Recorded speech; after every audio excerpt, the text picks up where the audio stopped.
Okay. Perfect. Ani, bonjour.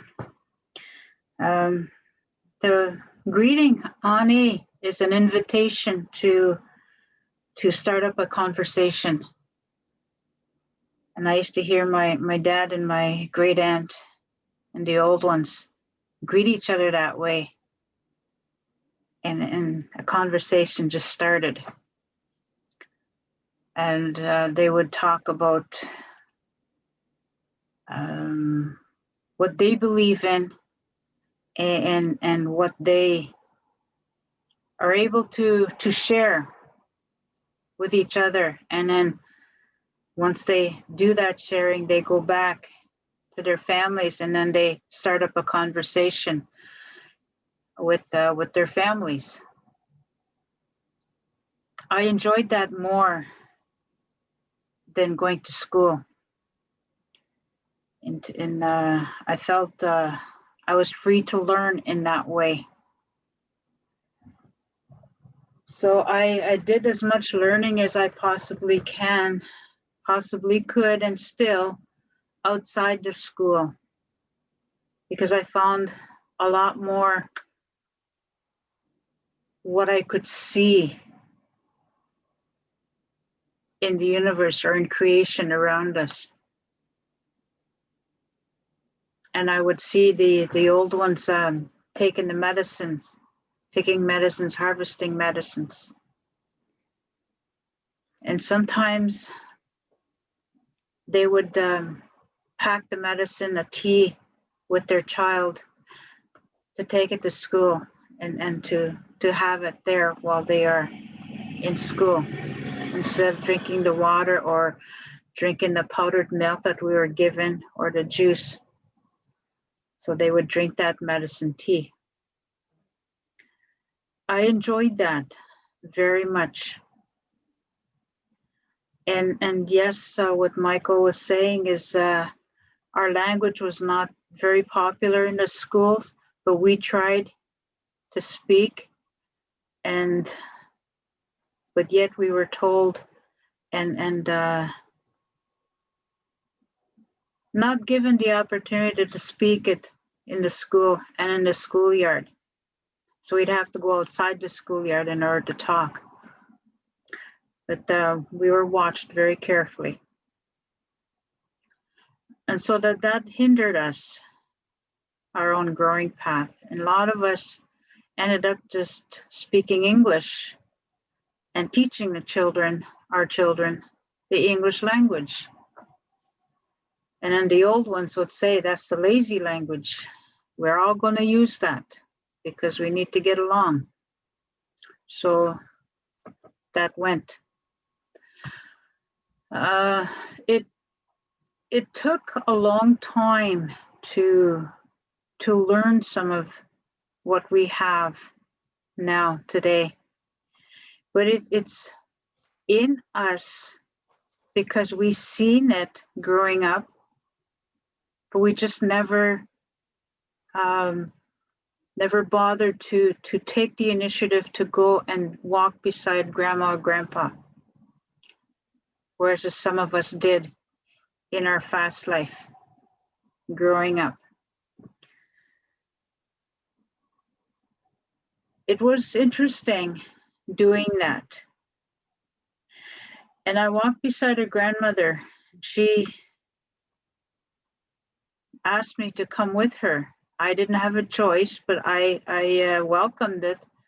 And she says, come with me into the school. And I said, okay. And this was later on after I finished what I was doing in education. And so I came back home, and then she walked me through from kindergarten right up until grade 9, I believe, 9 or 10. And each class, she would tell a story, a life story. And she would have me stand beside her and listen. And I was a helper to her. So every class we went into, I helped her. And not one class did she repeat a story of what her life was about. And one thing I really fancied was she didn't make it personal. She made it into a lesson, so that the teachers in the school would take it as a subject within the school, like English. Or she would talk about geography, or she would talk about history. And she made it her story to fit those three areas. So when we went through all of those grades and walking beside her, and I was listening to her very, very carefully, and I was in my early 20s, late 20s, or not 20 years. When she finished, she says, "Ba, gishita," and that meant, "There, I'm finished. Your turn," she says to me. So I says, "Grandma, Gokama," says, I don't know if I can do what you did." She says, "Yes, you can." So she walked with me for a while, and then she sat in the back of the classroom with one of the students, and then she told me to go and sit on that chair where she sat. "Now how?" she says, "Machtad. Kinomagen." Okay, now start. You start teaching. And so I started remembering what she was talking about and how she did that. And I went through early childhood education, and I think I learned more from Grandma Teresa than anything else, than the school and the college. So I began telling the stories and putting them in the where they needed to go, so that the students would be marked on how much they knew about history. Mind you, that things needed to be changed, but they did.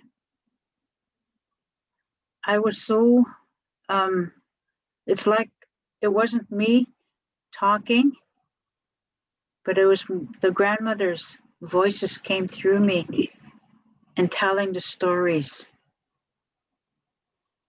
And so I was very, very proud that I was able to do that. And I wanted to make her proud of me to do what she did. So I did that with her, and she did that with me. And she let me go. So I went through the grades. And all along, when I was growing up, my parents and my grandparents ensured that I would follow some of the life teachings that they have had in their life, that they would teach me how to live with creation, and the importance of our medicines out there, and our food, our plants, our harvesting, and ceremonies that I was taken through, that I felt it was only me family member that would be doing this, because we were treated and given different teachings because of our age. So we were given different responsibilities. So that's what I was trying to relay to the children as I was working with them and telling them those stories. So it was, and I was at a gathering one time, and a few students came up to me, and they almost, they gave me a big hug, and they said, "Thank you for telling me those stories."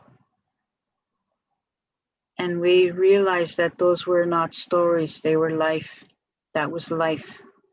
And they thanked me for sharing with them after they were into an adulthood. So it was amazing. And and some of the children are still, adults are still following some of the things that they were taught, and who I asked them to go and see and to help, so that they would learn from the older ones in the community. That's So still today, it's going on.